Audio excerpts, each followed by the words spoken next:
Thank you so much for joining us today and giving us this opportunity. I'm going to begin sharing my screen with everyone.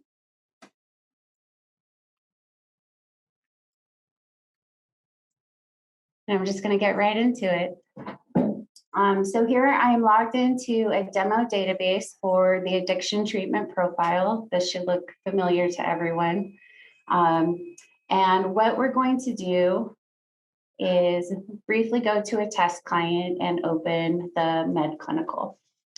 The profile set of documentation for the assessments begins with a pre-screen, the CDA, which is also biopsychosocial, a psychiatric assessment, a history and physical exam, a nursing assessment, a master treatment plan, a discharge and a discharge summary. The pre-screen is where the flow of data begins with the profile. It is an optional element to use in your practice, and our current clients are using it in one of three ways typically. This pre-screen is available via the client portal as a remote application that a client can complete via a link on your website or a tablet that you have in your lobby that you can hand to the client instead of a clipboard. It is also a document that your staff could complete during a phone screening with a new potential client. And I want to begin giving you a tour of the information that is contained within that pre-screen. So the client's name, of course, and basic demographics, insurance information, if that is applicable,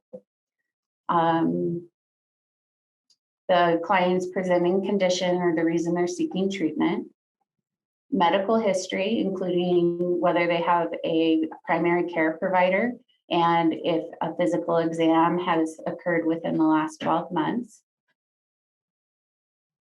Current medications, and I'm sure all of you will notice that this includes over-the-counter medications, vitamins, herbs, and any past medications for mental health or substance use treatment. This also includes a query as to whether the client is taking that medication as directed and whether they believe that that's an effective medication for them. It includes allergies, and there are options for a drug type, food type, or environmental allergy. A standardized medical condition section that includes seizures, head trauma, ADLs, communicable diseases. You can see here if pregnancy is indicated, are they receiving prenatal care, and who is that provider?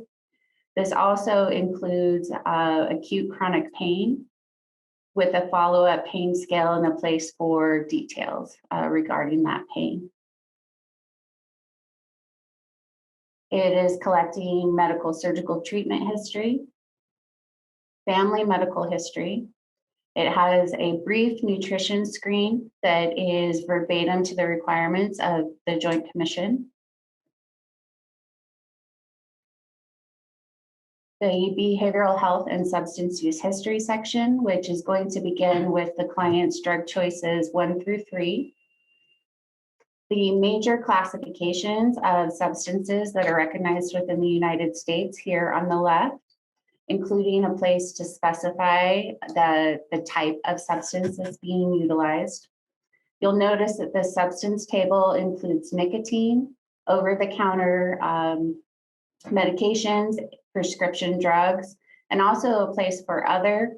And this is BestNotes standard, but this is an expandable table where if something, if you wanted to add something in by name that wasn't on the list, you could, and the table would continue to grow to accommodate those answers. Another feature of this table is the options on the use pattern. Those options are current, past, current and past, and none. This table also includes symptoms, withdrawals, cravings, and increased tolerance associated with that substance. This is a relatively new addition that came through this fall in accordance with the CARF standard. They are wanting for each substance that the client is reporting, they want to find out what the client's pattern of use is, whether it's continuous, episodic, or binge, and also what the method of acquisition is for that substance. I believe that that standard was added to try to help identify any patterns of risk that are occurring for the client that could increase their recommended level of care. Family behavioral health and substance use history, mental health and substance use treatment history. You'll see that there are options here for the types of treatment that may have occurred for the client. Any additional narrative detail for that, whether the client is experiencing legal needs or that they have any immediate trauma, abuse, neglect, or exploitation that they would like to report. We did add this last field here on the application, asking the client if there are any other current stressors that are occurring for them. And what we have found is that up here at the very beginning of the interview, when you're talking about, well, why are you seeking treatment? That a lot of times the client will report something very abbreviated. And then down here at the end, if we follow up with, well, what are any of the other things that are exerting pressure in your life, that they're more forthcoming, and providers have so far reported they found this to be very helpful. So this pre-screen that I've shown you here is identical to the portal application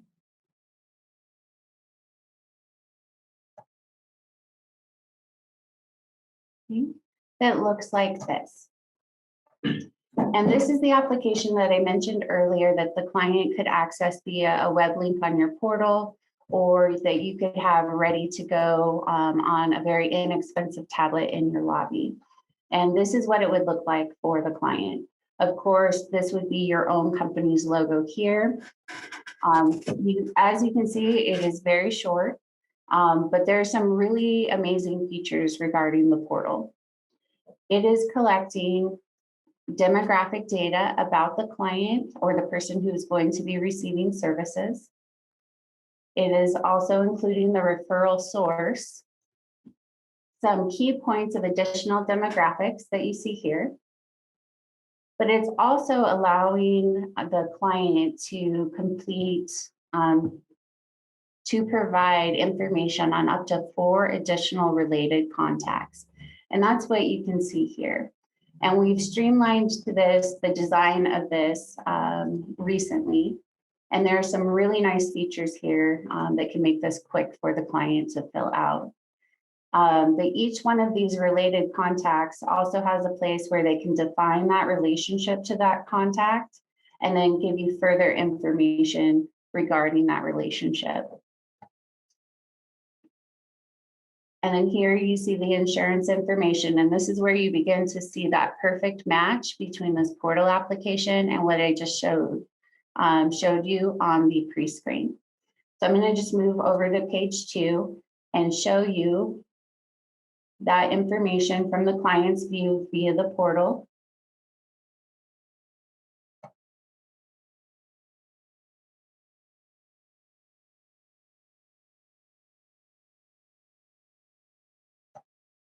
Okay, wonderful. And now what I'm going to show you, and this is where I think the portal becomes really amazing as a potential feature for use within your facility. I am in BestNotes now. I would have received an email at the facility saying that a new portal application had been submitted. That would cue me as staff to click this admissions button in BestNotes. And right here, it's going to show me that I received that application. I'm going to click view. Everything the client completed in that portal application will be showing here in red. But this is so quick and easy. I'm going to click add to BestNotes. And here I'm going to select create new client or new contact. And now I also get to bring in those related contacts as well.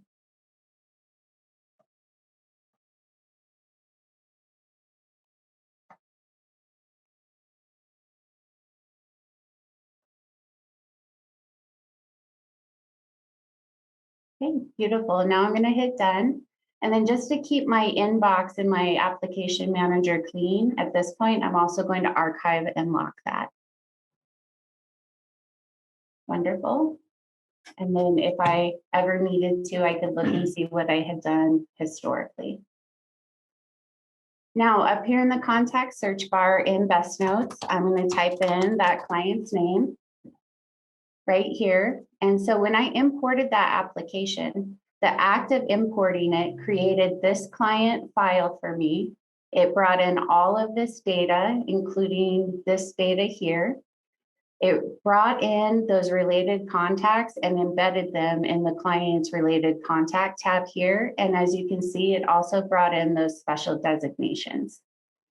Here is a copy on the activity log of the imported application. But this is where the profile and the intelligent movement of data really becomes amazing. If we now go to the MedClinical for a webinar test, and we go to the pre-screen, you will see that all the information that the client completed via the portal has imported for me into the MedClinical. We have mapped this data to move from that pre-screen forward into all the other documents within the profile. And so now we're going to get into the CDA. I'm going to widen this out just a little bit. This is just a preferential thing. You can, of course, take your assessment full screen like this, but my personal preference is to actually have it in this pop-up window. When you're here on the CDA, all of that information that populated in, your providers will have full control over it.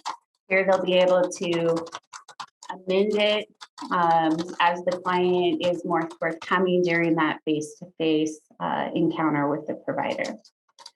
The other thing that you're going to begin to see for the first time in the CDA is this red text.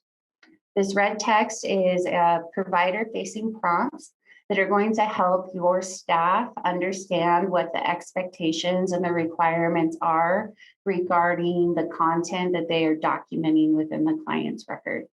The red text that you see here does not print on the finalized snapshot that goes into the client's record.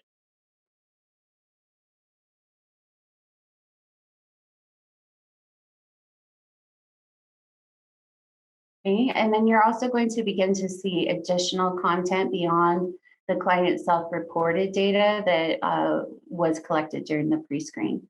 For example, whether there are any active withdrawal symptoms. We program this that if there are none that are reported or observed, that section will collapse. We've also indicated a place to say that we completed a COWS or a CWA with the client, and a place to add any notation here. And then, of course, if any symptomologies were present, you can select those and then add any narrative detail to that that is appropriate.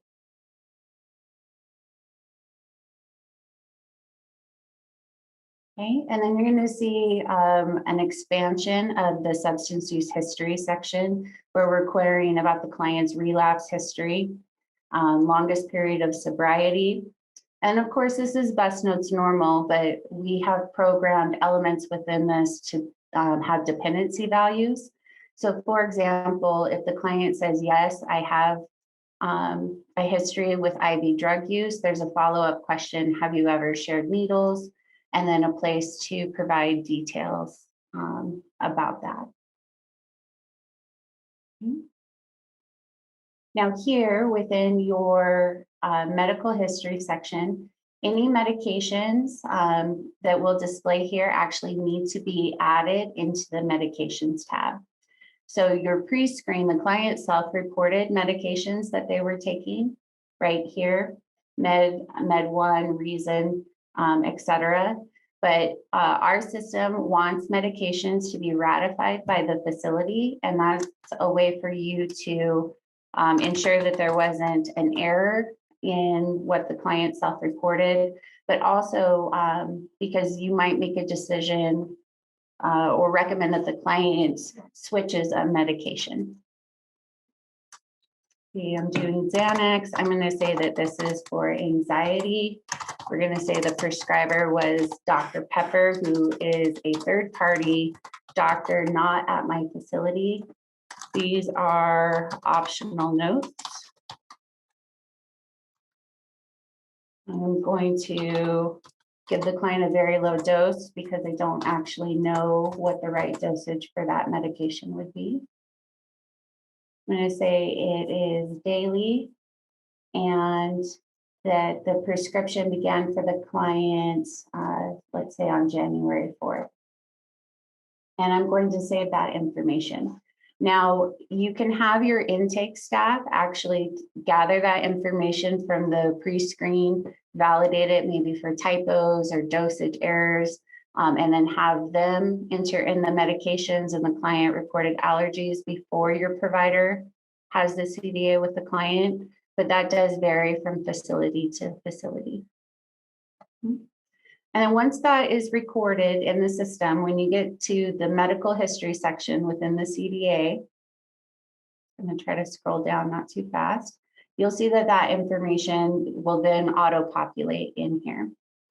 This also includes an area to indicate that you reviewed the client's past medications with them. If vitals are being recorded, those will show up here.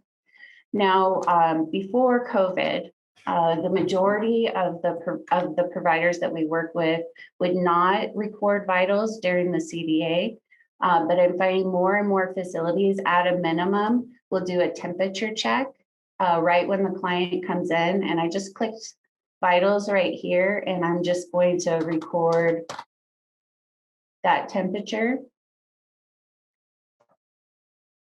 And now I have record that I did that before having that meeting with the client. Sorry, I'm going to slow down on my scroll. Oh, sorry, I rolled right past it. And then you'll see that the vitals were entered by John Winther on this day and this time. And these are the totality of the vitals I recorded. Okay. And now we get into the emotional behavioral section in the CDA.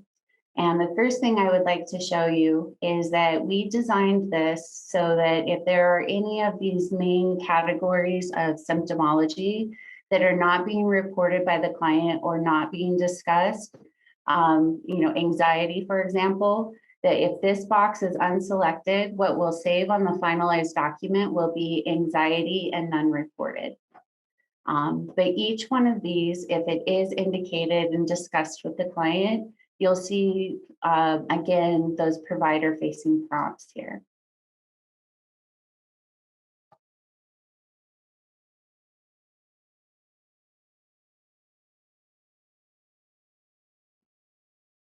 And I'd like to bring special attention to the trauma, abuse, neglect, and exploitation section. I'm sure that you'll recognize that it is in accordance with the standards of Joint Commission and CARF, and that it includes whether the client was a victim, perpetrator, or witness of trauma. And there's also a prompt regarding duty to report. And then also some clinical guidance as well. This includes sleeping. This is another notable inclusion. Other addictive or compulsive behaviors that are non-substance use. For example, gambling, pornography, sex addiction.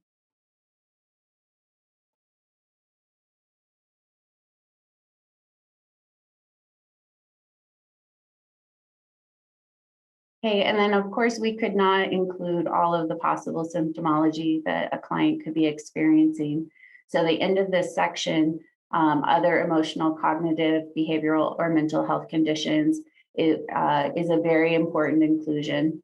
And This is just a small formatting tip, but all of these boxes here have a standard starting size. But if I grab this little corner here with my mouse, do you see how I can expand that area for my own view and typing to record as much information as is relevant for that topic? Our next section is readiness to change, relapse, continued use potential, the recovery and living environment. Okay. And this section actually includes treatment participation by family.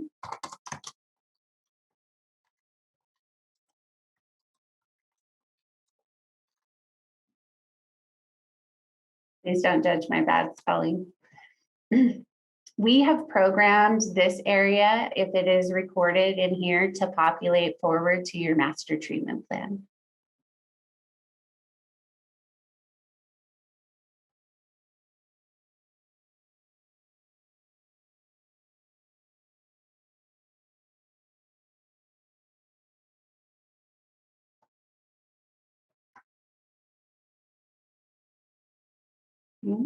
This, of course, includes cultural considerations and the client's religious or spiritual orientation. And then, of course, if there's any imminent danger for them occurring. The next section is our standardized risk assessment section. And the purpose of this, very similar to the nutrition screening that happened in the medical history, is that this is an abbreviated screen of the client's risk. It is asking for all current and past instances, but it includes access to means, including weapons and firearms. Here, this would be where you would report any dangerousness, suicide, homicide, self-harm. But this section also includes any other life stressors or risk factors that are occurring for the client. And it also includes protective factors and natural supports, which is an element that Medicaid and Medicare really appreciate having being included in this risk section. My favorite thing about this section, however, is that if you say that a safety plan is needed, anything that is recorded here has been programmed to populate forward to the master treatment plan. I'm sorry, everyone, I'm a little bit nervous. This is our standard mental status exam.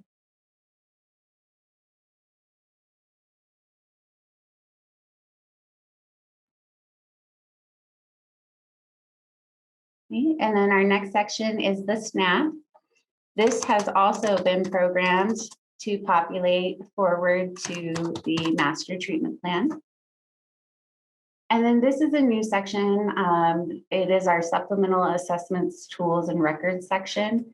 And the intention here is that if there's any outside document, instrument, assessment, test that you are going to have the client complete that is going to affect the results of your clinical formulation, that document would be referenced here. For example, if I am working with this client webinar test and I'm completing this CDA, and based on the questions that we've already gone through so far, I'm thinking that the client is showing some indications of depression, I can choose to actually utilize an outcome tools instrument during my session with the client. And I'm going to demonstrate that for you right now. Okay. I'm sorry. Can everyone hear me okay? All right, thank you. So what I would do is I would take this pop-up window over here to the right, and I'm going to click on this Outcome Tools tab right here. I'm going to click Add Client. And what's going to happen is Outcome Tools is going to open up in a web browser window for me right here. I'm going to immediately click Questionnaires. I'm going to select which questionnaire I would like to complete with the client. And for this example, I'm going to choose the PHQ-9 to determine, to use an evidence-based instrument to find out where the client might be presenting in regards to depression. But another really good example is when I was completing that risk section, if the client had, let's say, a significant history of suicide within their family or even personally, at that moment in time, I would also complete a Columbia suicide with risk factors here. But for today's purposes, I'm going to select the PHQ-9 because this is happening at the time of assessment. I'm going to select A0 as the instance. A stands for admit, D stands for discharge. And, but I would also like to point out that if I were this client's primary clinician, that at the time of assessment, I would do a PHQ-9 to establish a baseline. But more than likely, as we continue to do individual therapy, I would continue to have the client complete that weekly. And when it comes time to do the weekly ones, up here in the instance, I would type in W1 for week 1, W2 for week 2. And I just wanted to show you that it has that capability right here. And so I'm going to go with the A0. And it's going to be completed by the client. You'll see that I have all of these delivery methods to available for the outcome tool instrument, including emailing the instrument to the client. But because I'm going to do this during my session with the client, I'm going to select in-person interview. And I'm going to click this lightning bolt. And then my selection is going to immediately show up right here under assigned. I'm going to click this icon right here, which is view questionnaire. And now you're going to see the actual PHQ-9. And I'm going to ask the client these questions. And I'm just going to randomly move through here kind of quickly, everyone.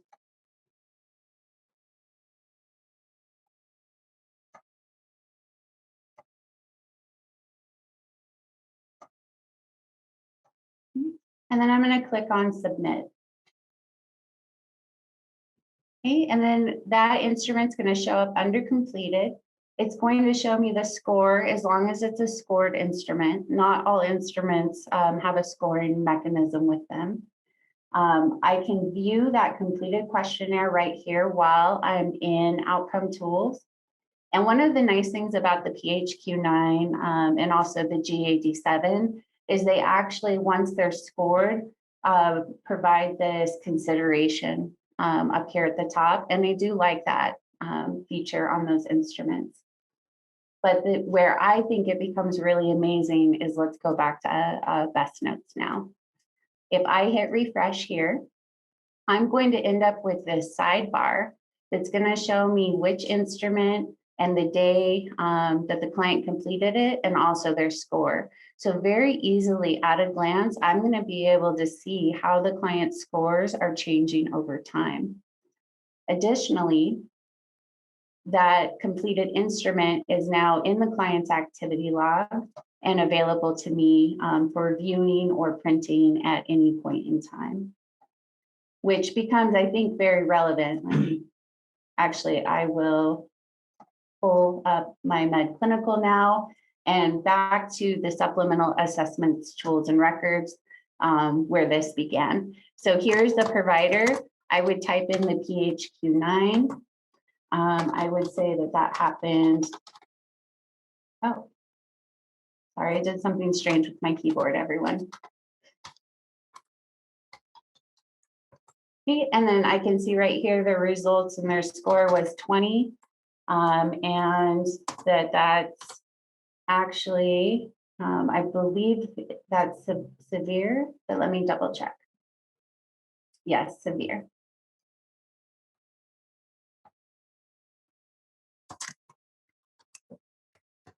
And then for implications for treatment, this is of course up to the discretion of your providers. but my go-to is monitor weekly.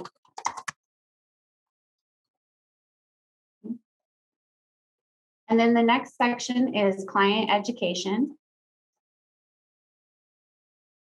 And then this is another new feature within the profile that I hope that you all really enjoy. So we get to the clinical formulation and medical necessity. Your providers have two choices here. They can select to do their formulation according to a standard clinical format, which is more narrative based. If you are needing to create your formulation by dimension, you have that option here.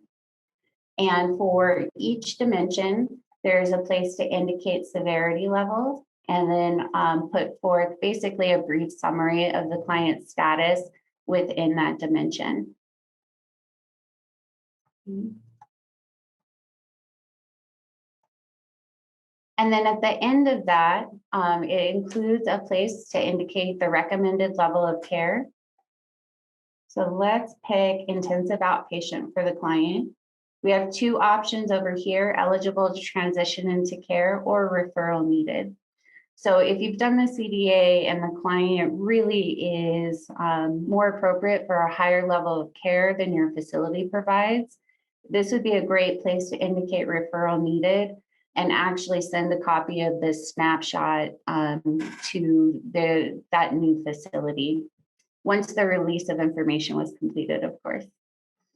And then right here, this is where your provider will put forth the justification or the elements that help them come to the decision that they made for that recommended level of care. All of the assessments within the profile have this initial treatment plan section within them. And this allows your providers to immediately select a diagnostic category for the client.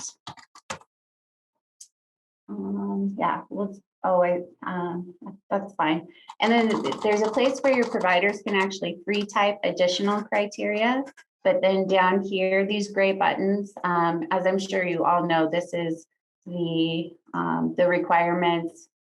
I'm sorry, the criteria from the DSM-5. And that should be pretty normal. Just going to scroll back down here, but I would also like to point out the reason at this moment in time that we have this initial problem / diagnosis is that this also supports a client stated goal. And I'd just like to quickly demonstrate that for you.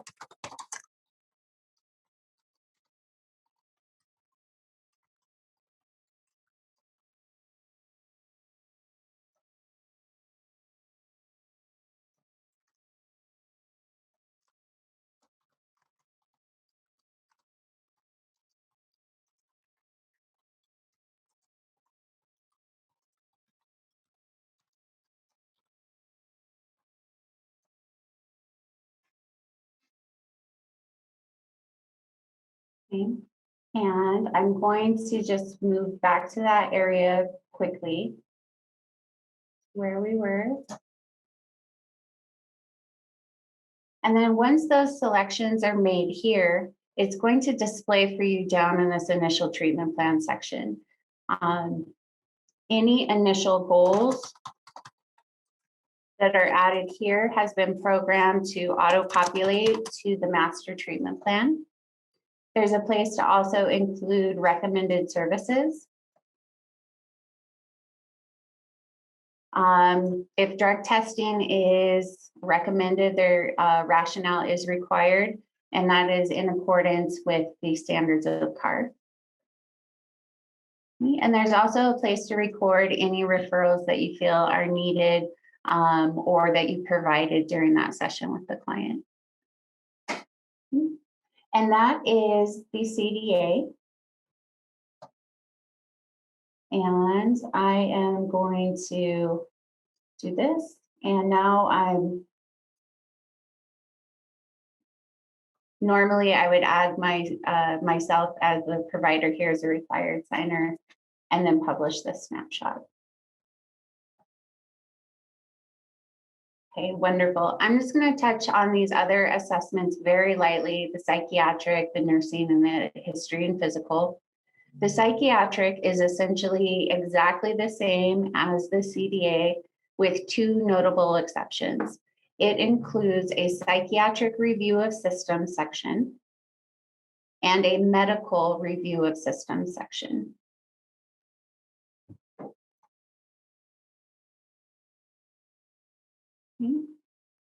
Here.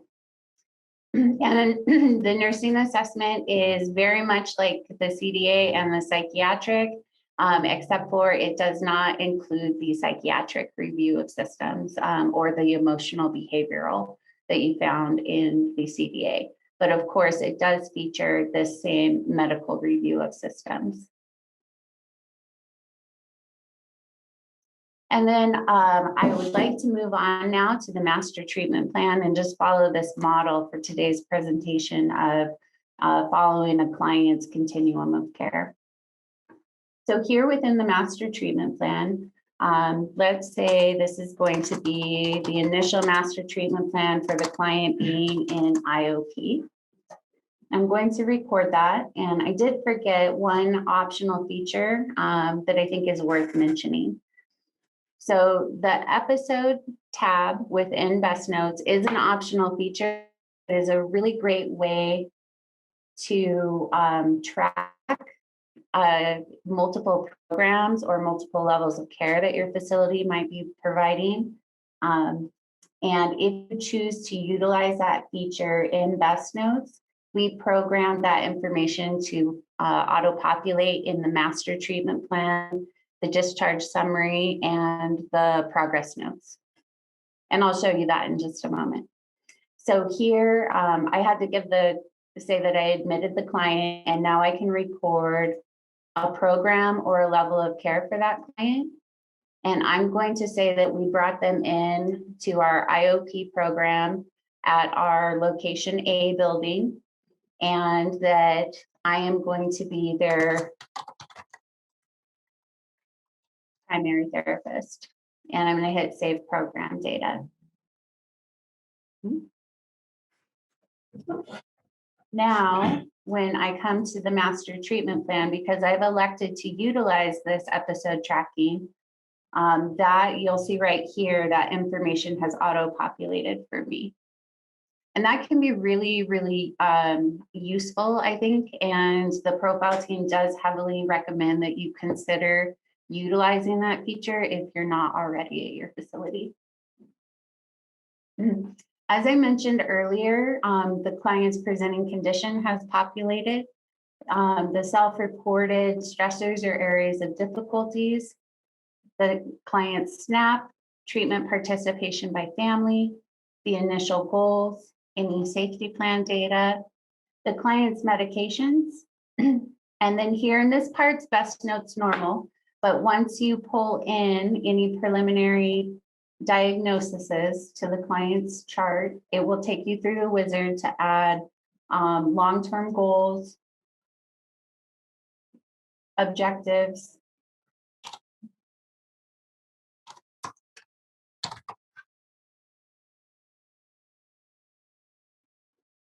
and your interventions.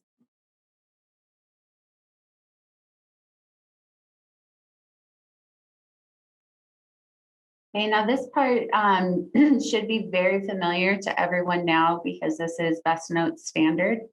But I would like to point out just a few highlights while we're here. The profile master treatment plan includes a discharge, transition, and aftercare planning section, which includes any additional criteria that need to be met, the client's discharge transition date, estimated, of course. And I'm just going to put in numbers right now because we have programmed this section to populate forward to the discharge summary. And I'm going to use these numbers just to show that that population occurred. And it does include an area for crisis information. And what we can do if you choose to opt into the profile is you can actually send us the block of phone numbers that would be appropriate for your area and your clients. Typically the local hospitals, or there's always, I think, a suicide prevention hotline that typically gets included. And we would be able to add that as custom content into this section for your company so that it wouldn't have to be typed or copy and pasted all the time. And that's our master treatment plan. I'm going to make sure that I say the date that I completed that original document. I'm going to publish a snapshot here. And then I'm going to move on to our progress notes. Now, here at a client's page, you can manually launch documentation by clicking the new note button here and selecting a template. And I just want to point out that all template documents that come from the profile, or I believe we've tried to identify all profile documentation with this asterisk in front of it.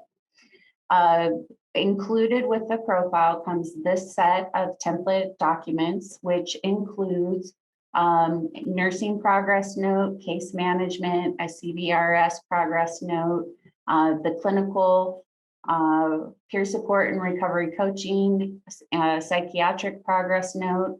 And we have also included, in my opinion, a fairly generic utilization review document.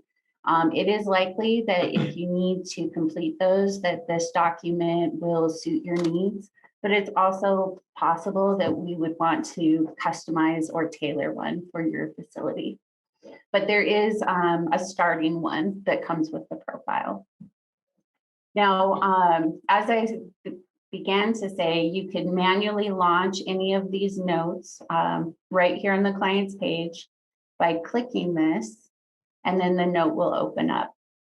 However, I would like to highlight for you an additional piece of connectivity that we programmed with the profile and some of BestNotes standard features. And that's going to touch in on the calendar programming. And I tried to prepare these before the meeting today. And I just need to update the client to the new client we brought in via the portal. And in real life, you would not see these 3 appointments stacked up like this on the same day. I just wanted to acknowledge that as well.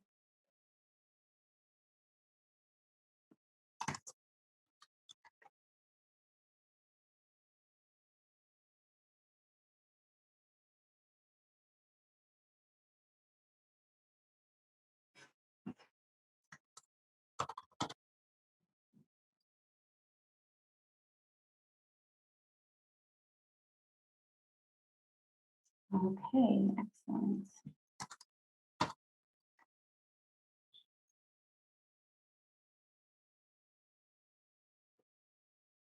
Okay, so utilizing the calendar in BestNotes again is optional, and we do want to make sure that using the calendar is something that is an efficiency increase for you and your facility and not an administrative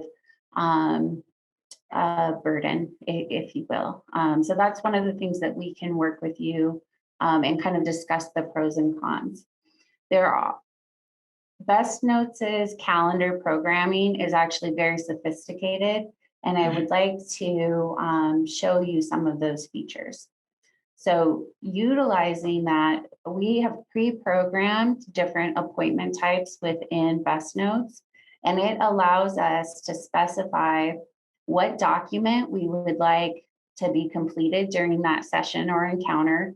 And if there is an applicable billing code and you want to run or track any electronic billing through BestNotes by setting up a ledger, we can associate also the ledger charge or the ledger code and units along with that appointment. And the benefit of that is that you, your admin, your billing staff can set that up ahead of time, and then your actual providers, all they need to do is process their appointment as they do their work or complete their documentation. So for example, I've set up, let me just show this one more time. This particular appointment is going to be the admissions packet, and this is going to be consents, rules and regulations, things that I need a new client to complete, typically at the same time or before they're going to receive services. That is not a billable event, so there's no code showing here. When I am ready as staff to process that very easily, I can right-click this dark bar and hit check-in.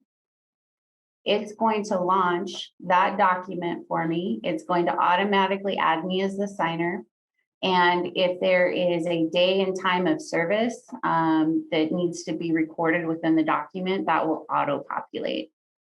And so this is just an example here of a multi-page admissions packet or new client packet that we would utilize in our facility.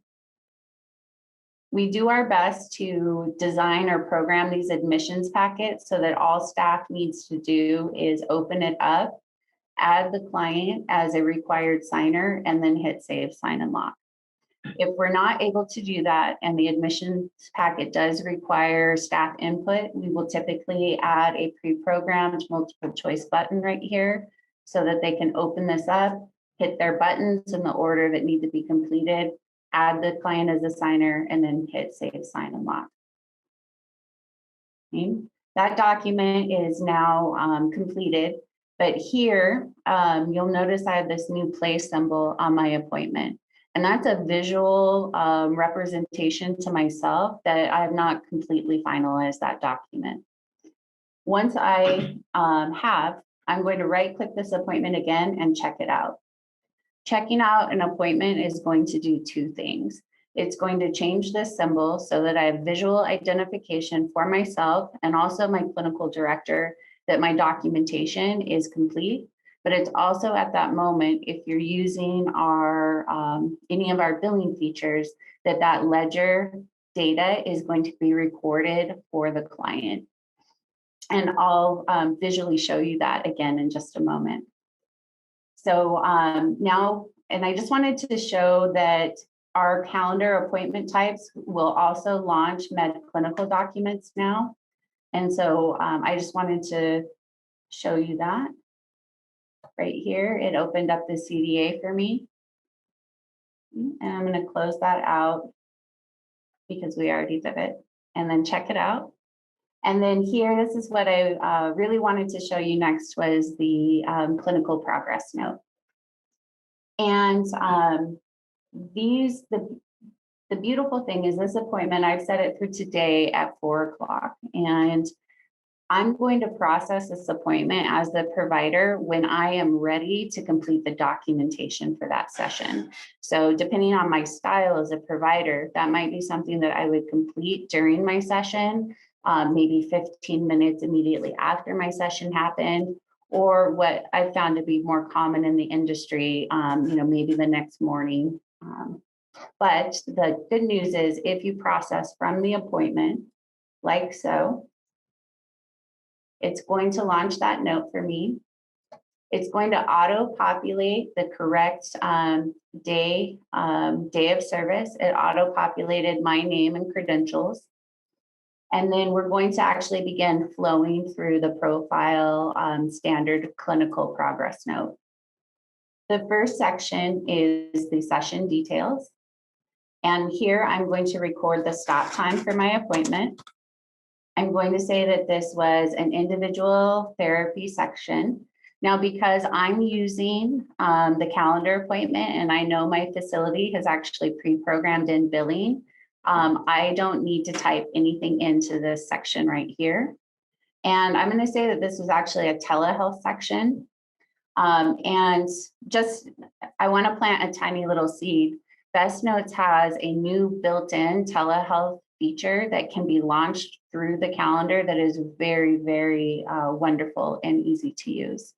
So if any of you are needing an alternative to Zoom or anything else for telehealth sessions, we have a new feature for you, and definitely reach out. We can give you a specific demo or training on that. But all of the clients I've worked with that are using it are extremely pleased with how it works.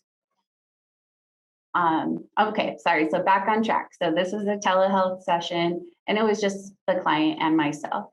And I'm going to hit append and close, and those selections are now going to embed it over here in the body of my actual note. And I'm going to just basically move from the top down. My next section is data.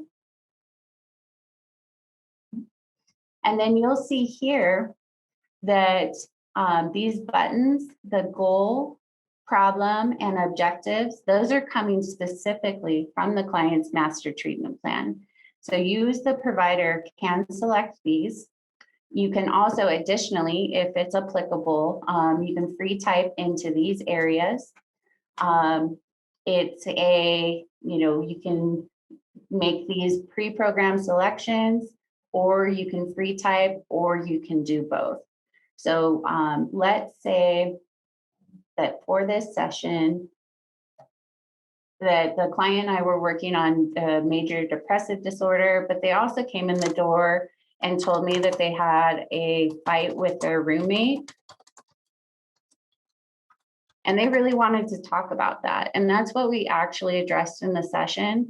And so even though we do always want to display that we are working toward the client's treatment plan goals, we also want our documentation to reflect what is really happening during our sessions. Okay. The next area that we have is the therapeutic interventions. And what we're looking for here is the actual therapeutic approaches that were used with the client in that session. So for example, I'm going to say we did DBT exercises, and that also I did another PHQ-9 like this, and we'll say that the client scored 17, and this would be the week one, and any other information that would be applicable. We're going to record the client's response here. We're going to speak to the client's readiness to change during that session. So not their overall readiness to change, how were they today? Okay. And you'll start to see, as you know, week to week, readiness to change can really fluctuate a lot for a client. But we'll say that this client was in maintenance.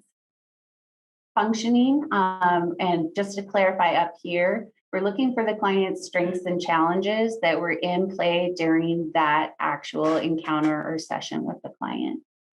And so in this scenario, we're probably going to talk a little bit about the client's fight with their roommate a little bit. That would be the challenge that they're really expressing. But other things, as far as just an example of a strength, could be that your therapeutic alliance with the client is strengthening, or that you're really starting to develop a good rapport. I'm not the fastest typist, so that's going to represent everything I just said. And then at the very, very end, we're going to indicate the client's overall progress or progress at that moment in regards to their treatment plan. And so we're going to say the client is making some progress with the option to add any narrative here. Okay. And that information is going to come over. Oh, I'm sorry, my button mashing looks terrible. I'm going to get rid of it. Okay. Our next section is the abbreviated mental status exam. And you can see that you can actually flow through this quite nicely.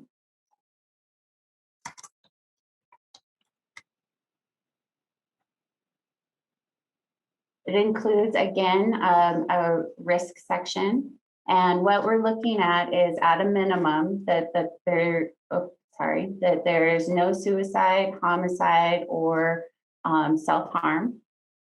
There is an optional area to record any high-risk behaviors that the client might be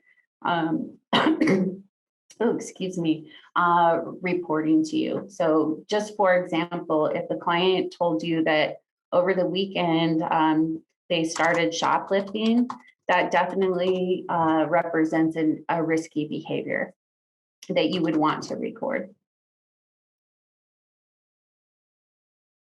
And the progress notes include the client's level of care status.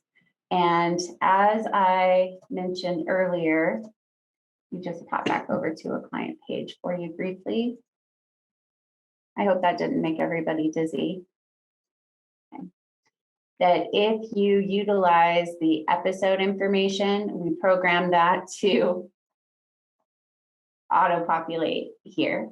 And so that's the information that you're seeing, but this is the part that your providers will address. At this time, the client meets the criteria for continued stay for the following reason. And right here, the rationale can be touched on very lightly. A good example would be that there are no emerging issues. And that's one more, and we finish up with plan. And here, usually it would be something simple like continue as indicated on the master treatment plan. But then also it includes a place for you to record your next scheduled meeting for the client. Okay. Excellent. Christina, I'm sorry to interrupt. We are just about out of time. Okay. I'm sorry we weren't able to get to questions today, but I am going to send a short survey in the Zoom chat. So if you could take a few seconds to complete that survey, that'll help us channel any further questions you have or request to opt into a profile. We have about a minute left. So Christina, if you have any final thoughts. I do, and I'm so sorry, everyone, that I have run over time. If you can stick it out with me for 5 more minutes, I can get to the end of this. So if you have the time, I please encourage you to just hang on for 1 more moment. So I'm going to save and lock this document. And here, and this is just a shortcut, I can do the same thing from my calendar, but now when I check this out, to indicate that my documentation is done, it's going to do 2 things within your system. It's going to automatically record that billing information for the client, but also within our note in the profile, we have programmed the document itself at the bottom to populate with that billing information, which I'm sure many of you are aware that all of your billing companies really want that information to be in the actual note, and we have programmed that in the profiles. Okay, so moving on, just really quickly, there's only 2 other things left that come along with the profile, and you're going to find those within our group notes. We've built a standard drug UA group note, and this is designed to record the test results from an instant in-house litmus test or cup test. This is not something you would want to use if you are sending samples out to a lab. Okay. And I would just like to show you that this is our standard panel, and that the options are negative, positive, dilute, not tested. I'm going to indicate that the client tested positive here for amphetamines. And I'd like to just point out that there's a place to add in any substance that we did not include within the standard panel. I'm going to save and lock this note. but we built associated reports to go along with this. And I think that this will be really meaningful for most of you. And so here within your report section, we have this, the drug UA results report. You can run this report against all of your clients that have had these drug tests done within a certain time frame, or you also have the ability to filter it just by a specific client. And what that does for you is allows you to see how the client's test results have changed over time. And this is a report that is printable and also exportable. The very, very last thing that I have for you today is our group therapy note. And I'm just going to add one fake client today, but these group notes, of course, are built to handle multiple clients. Actually, I'll just add one more on here just to be safe. And then a quick highlight of the content of this note. If you'd open this up from the calendar appointment, your start time would have auto-populated and your name would have populated here in the provider field. If you open it manually, like I did just now, you might need to adjust your start time to reflect the actual time of service. You will type in your end time. We've programmed it with a drop down for duration, and we are asking you to include the number of participants in the group.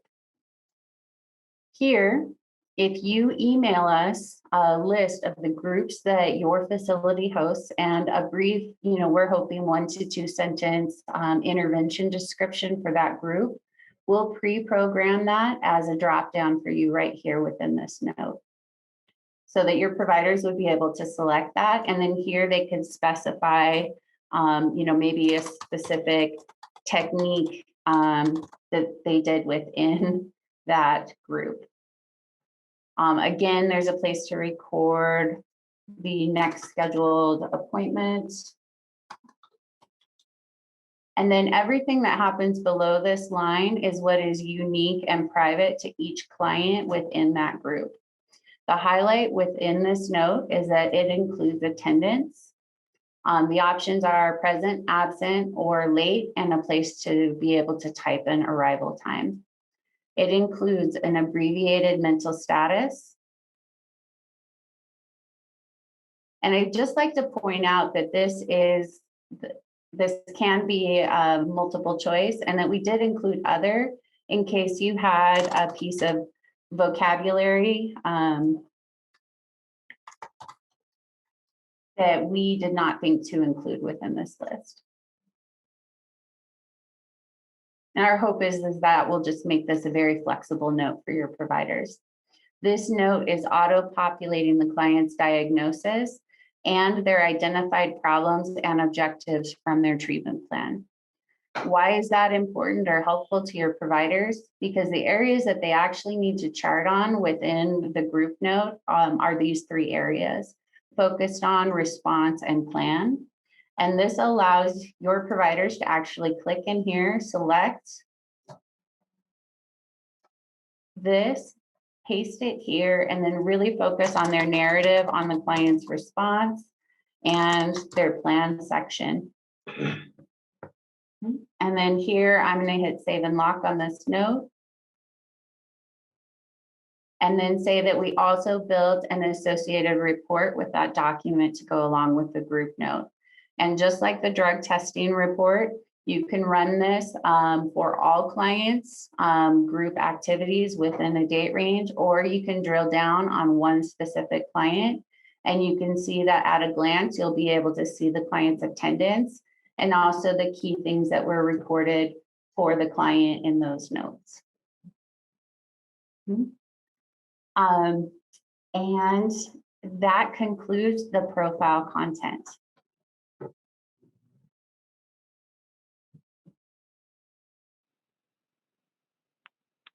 Hey, thank you, Christina. And, if folks have more time to stick around, we can stay and answer some questions.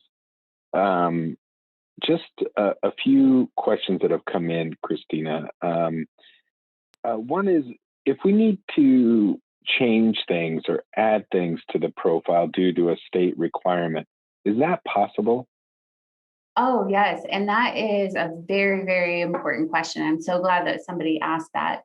So with the profile team maintains and validates all of the content that is inside of the profile. And in order for us to do that and also to deliver automatic updates to your database when you're opted into a profile, that content has to be locked in your system. So if you were to opt into the profile, all of the profile content that you would see would be uneditable to you and your facility. That means you cannot remove it and you cannot change it. What we are able to do, however, is add custom content to it. And so I think a really great example or a common example that I've encountered is up here in the CDA. I'm just going to fast travel, so I hope I'm not going to lose anyone here. But let's say in this recovery living environment, very often a facility will give me, maybe an additional 6 questions to add under family history, more detailed. And what we would do is we would add that custom content in after the family history label, but before this box. And that's essentially how it works within the Med Clinical. So we can add custom content into the Med Clinical of your database to your specifications, but you cannot edit or remove any of the content that came from the profile. If you're needing something customized in the template, what we'll do is build a custom version of the template for you that you have complete control over. But if you liked some of the auto notes that I used within the profile, you would be able to utilize those in your own custom note as well. Thank you, Christina. And just to piggyback on that, just to be clear, am I able to implement just the CDA without the pre-screen or vice versa? In other words, do I need to implement the entire profile, or can I pick and choose? Well, if you as a facility or as the clinical director only liked the content of the CDA, what I would recommend is that you do not opt into the profile and that you work with one of our support specialists, and they would actually build you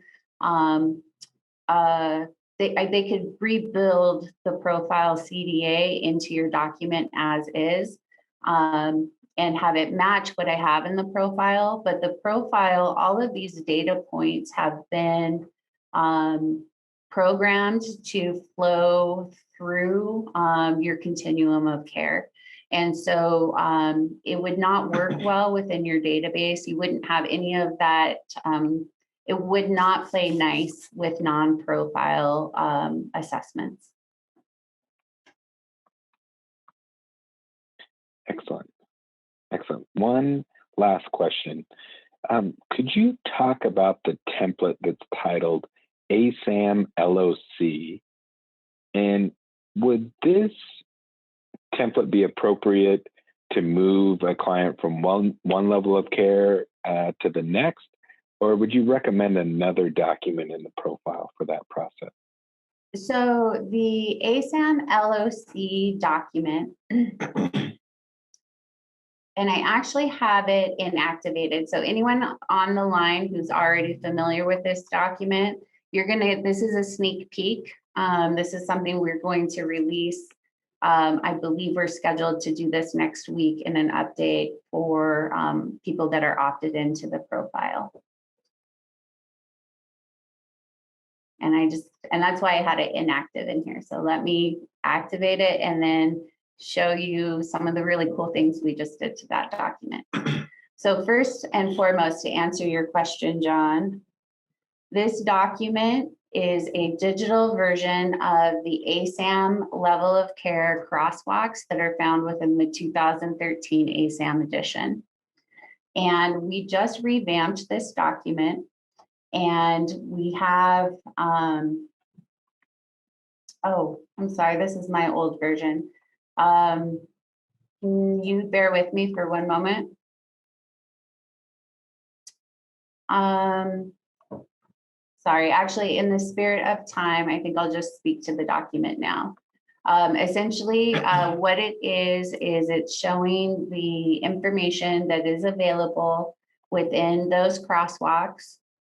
This particular document, as you see it now, was built for adults.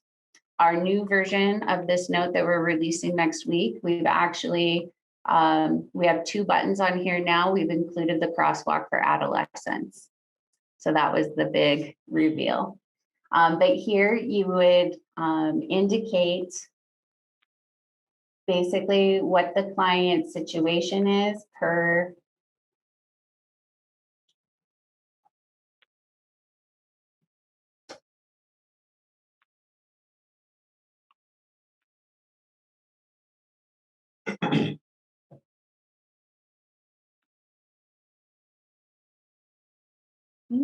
and once you made those selections, and then here's for the OMT. And I'm just going to actually hit cancel and say that the client doesn't have any indication for that. Now, once I've made those selections, and I am going to take this template full screen just to show this information. I think this will make it a little more visually digestible.